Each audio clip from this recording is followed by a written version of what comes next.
co-chair and the majority leader, he spoke about, other than the hinges, these other items, what is the policy intervention? One, what we have done is we have identified the 69.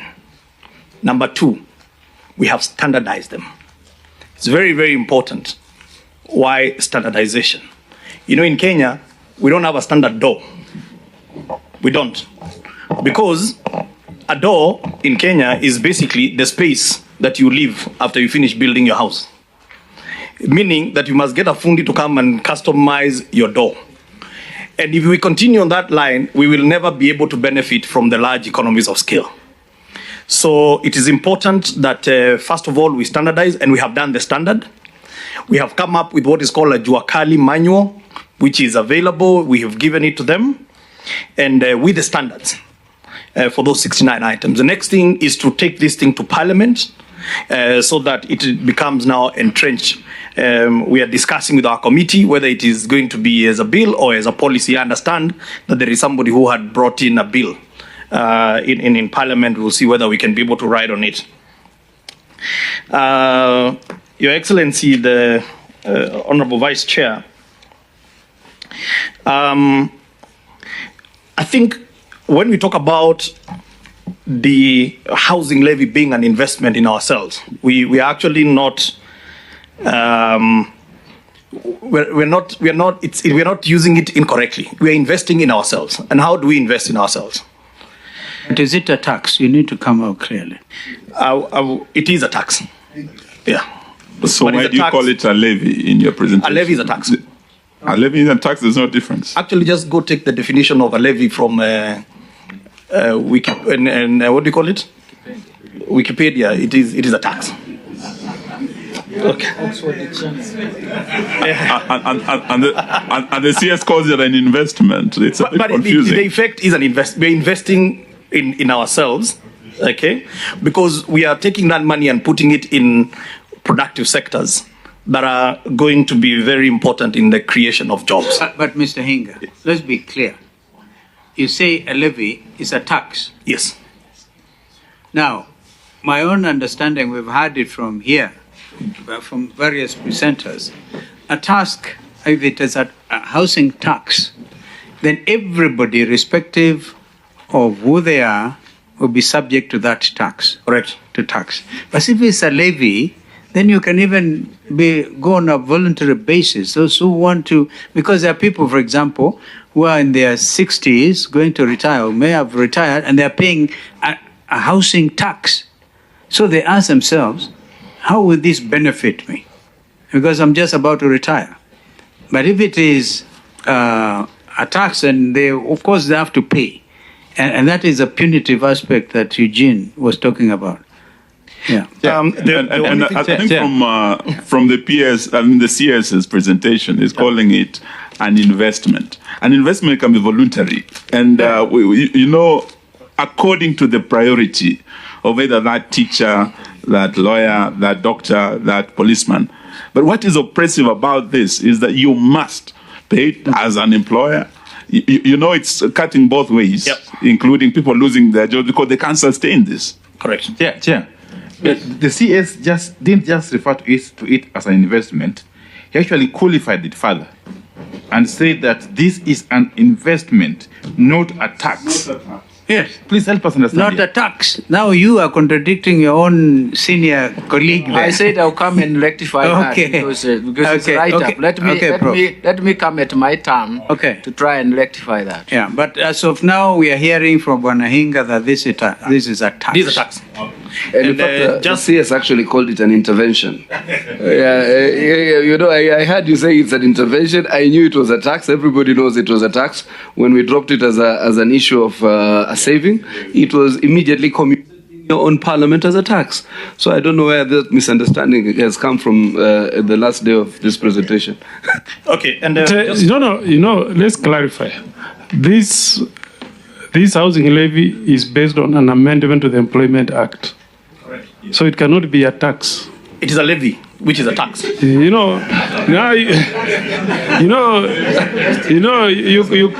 is one government, but you are mixing us. The taxation was done through amendment to the Employment Act. So it cannot, yeah. All right. Which is which? I will leave the CS Treasury to handle the issue of the tax because I don't want to speak out of turn. Now, so the question was, you gave a very good example, the Honorable Excellency Co-Chair, about Egypt. And I think that's a very good example. But I don't know whether you've realized that for Egypt to be where they are today, in the year 2014, they made a determination to go on the same journey that we are starting today. They built new cities. They built, how many units they built? Is it 1 million? Huh? They've done between 700 and 1 million units in the last, since 2014, the last 9 years. So you're right. But we cannot say we now take our jobs to Egypt. Not by overtaxing Egyptians. No, there is a tax. The context was different, but please continue. I don't want you to sweat for sure. No. Sweating is biblical according to my CS. So, I'm just, anyway, overtaxing is also biblical. You heard of the donkey who spoke to Balaam. I think you need to be fair to Hinga. Yeah, just let him answer the questions. Okay. Yeah, and then let the other clarities, whether it's a tax, whether it's not a tax, be given. And we then come and make recommendations as is, because we are really trying to ridicule a few things here. Yeah. So we also avoid many distractions as he's speaking, kindly. Thank you. So the journey that Egypt took is a journey that we want to take. I know a lot of people say, don't talk about Singapore. Because in the 1960s, it's the same journey they took today. 90% of all Singaporeans live in a publicly delivered house. The issue of using the levy, again, is not unique to Kenyans. We have benchmarked widely. Any country that has ever resolved their housing issues, there has got to be ring-fenced capital. There has got to be long-term capital. So that's why if you go to Mexico, and I know there are some bad examples in terms of Mexico that we have also benchmarked and seen some of the things we must avoid doing. So Mexico has the levy. If you go to our neighbors, Nigeria, they have a levy. China has a levy. We can have a whole study that is actually uploaded. If only we can download and read. The entire benchmarking study is already been given. Now, I think the Honorable Co-Chair, you asked a very fundamental question. That the cost of establishing a manufacturing plant in Kenya is expensive. Now, but I also think if that is a statement of fact, it is incumbent on us as leaders to change that.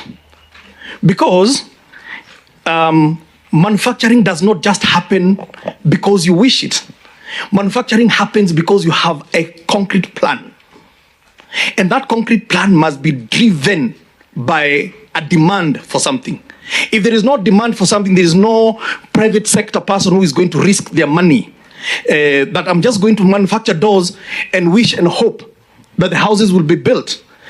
The market, as my senior has said, it needs to be nurtured. So we are nurturing the market, okay, by creating that consumptive demand, which is then going to anchor our manufacturing and is going to give us jobs. You know, I dare say that the existential risk of our country today is this issue of unemployment.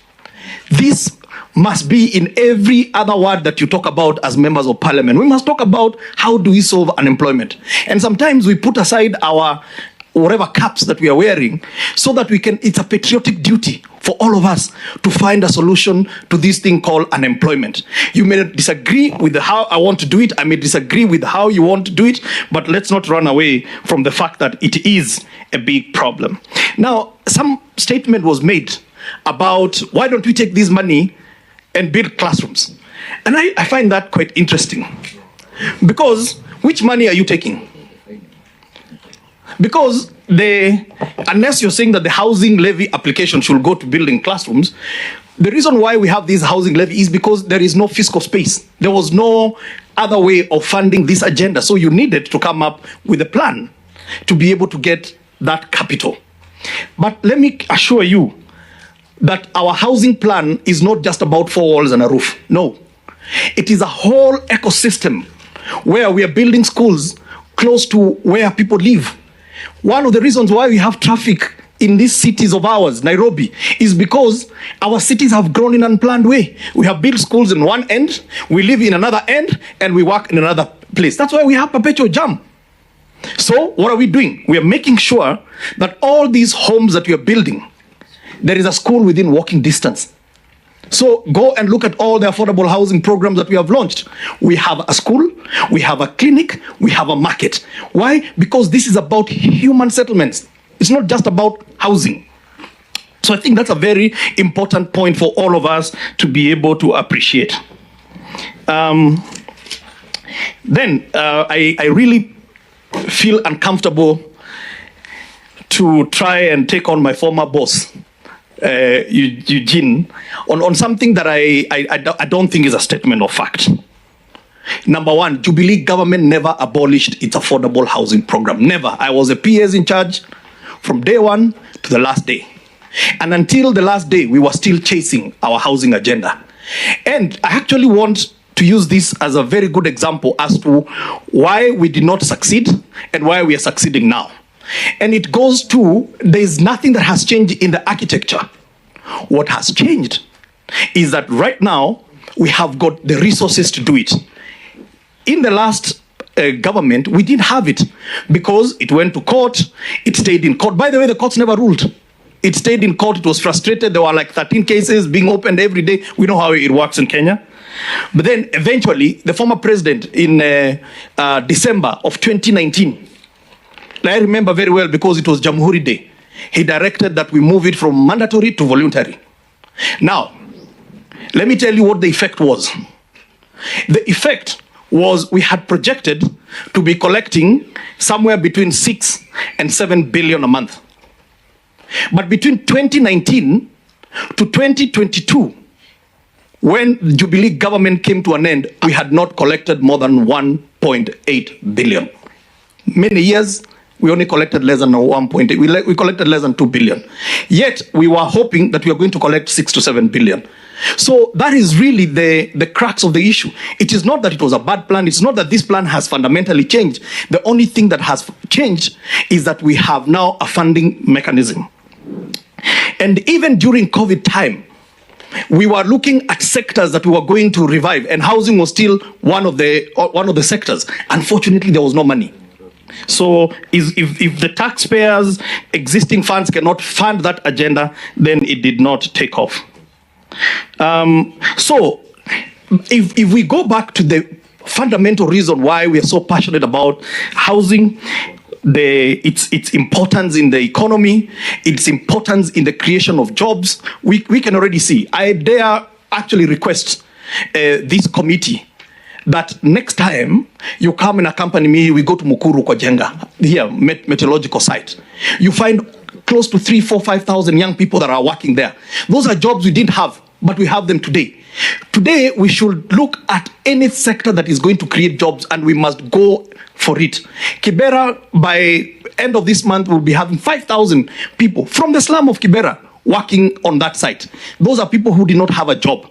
When you go to Roiro, where we are building some 1,000 units, we have got over 2,000 young people working in those. Homa Bay, same thing. So I think it's important to understand the economics of housing and already the change that is happening. But it is gradual, and as we scale, you will now start to feel it. Then let me go to the Honorable Wambilinga.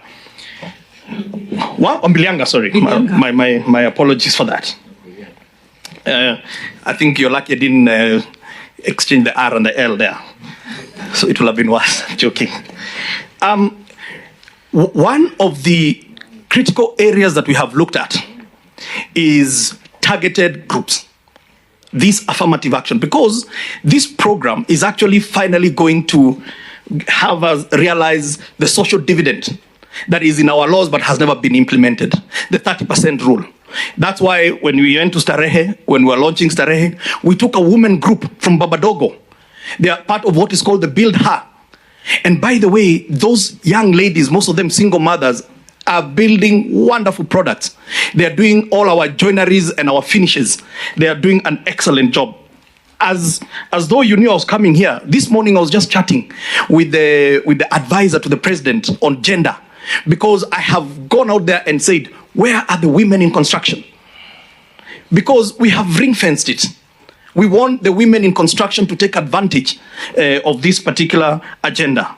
So people living with disabilities, women and young people are a key focus on this agenda, and there is something in there for them. And so in the coming days, as we roll out, you should be able to see that we are launching all these various chapters at the same time.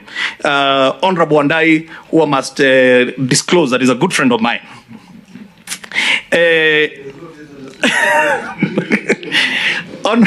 Honorable Andai supported me in the housing levy in the last government.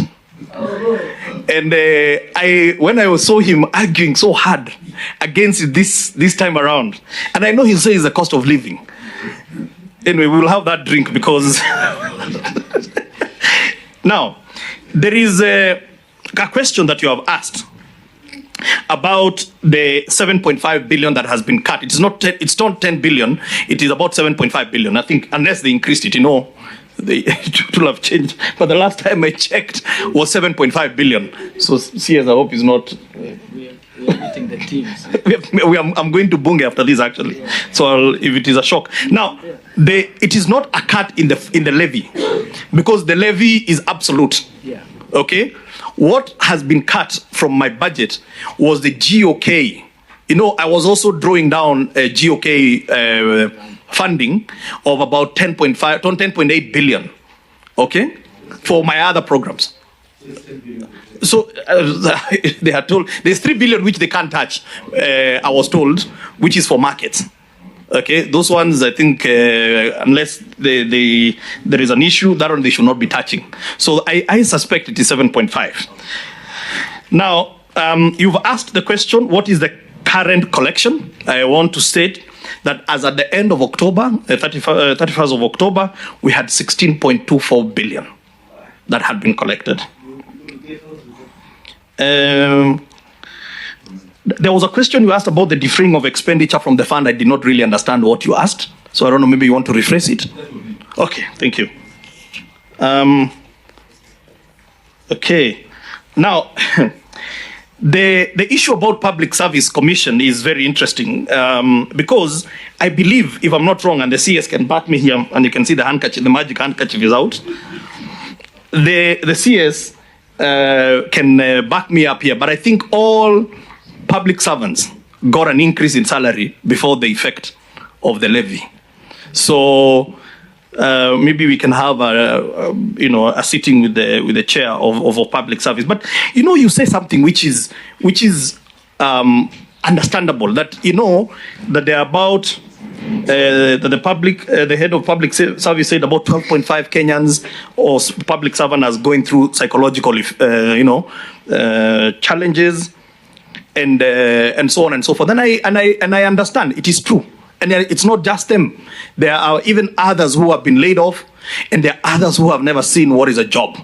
So, and that's why I say that sometimes, and allow me to say this with the greatest degree of respect, that leadership is a very difficult thing. Leadership is very tough. Because, and especially if you're a politician, because sometimes, some of the decisions you're going to make might have an impact on whether you're coming back again or not. And I think that is important. But I also believe that true leadership is about rising above, our own personal interest and seeing the bigger picture. Today, I reflected and I realized. And I hope with that you try to wind up. Okay, that's fine. Sorry, I preach a lot, so I won't do I'll avoid the altar call. On a lighter note. So I reflected and I realized that during the COVID time, I had the chance of being in a room with the former president. And let me tell you, I saw the weight of a country on the shoulders of one man. I can imagine the same thing that is going on with our current president, when every index and matrices are very difficult. And sometimes you have got to guide the country. And so I don't think leadership is an easy thing. So there are many Kenyans today that are 1 meal away from starvation. There are many Kenyans who have no jobs today. And as I say, that should be on our lips. How are we going to create jobs? Let's argue that my plan does not do enough. But let's not say we will not create those jobs. Lastly,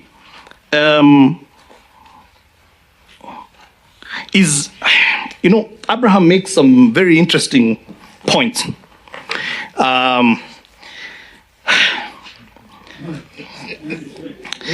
Very interesting points. Now, number one, in rural areas, what is the challenge we're having in housing in rural areas? You all know. Honorable Tiende will show you every other weekend he's building mud houses in Rariena. There are other places. Why? Because our rural folks, first of all, the material they have used to construct is not the right material, number one. Number two, we having people who are fragmenting land that is meant for arable, arable land for settlements. We are dividing all our arable land, and yet we complain that we don't have sufficient food. Number three, I don't know whether you've heard about something which is called rural slums. Our rural areas have also become slums. Okay, so the plan that we have, obviously, largely is an urban issue. That is important to state. But in the rural areas, at the same time, we have the issue of land fragmentation. So what are we doing? In Murang'a, for example, we are looking at a big chunk of land where we can build 2,000, 3,000, 5,000 housing units in one settlement. One settlement. And what do we want to do? We're going to build it as a new city. So there will be all the amenities, and we want the people to live there and wake up and go to farm and then come back home, rather than continue fragmenting. And we want to take that to Kisii. There is no land left in Kisii. In some of these places, you know that there is a whole land fragmentation issue. So rural housing, we have a different program than the urban. Now, on urban side, 92% of the people in Nairobi, they rent. Now, the question that we need to ask ourselves, do you rent because you like renting, or you rent because you have no chance of owning? And the latter is the truth. Okay? So, and why are we saying owning is important? For us, owning is very, very, very important, because that house that you have earned, that you have owned, you can even use it as a collateral to go and start a business. You can use that home and bequeath it to your kids. So there is a whole plan that the Honorable Co-Chair, I would really like to have sufficient time to come and take you through, so that you understand that the plan is well thought out. Thank you. Now, I think we'll hear Davis. Thank you again. Excellency, I'll be very brief. And as wordy as... I'll be very brief, Your Excellency. Thank you again. Thank you, members of this national dialogue.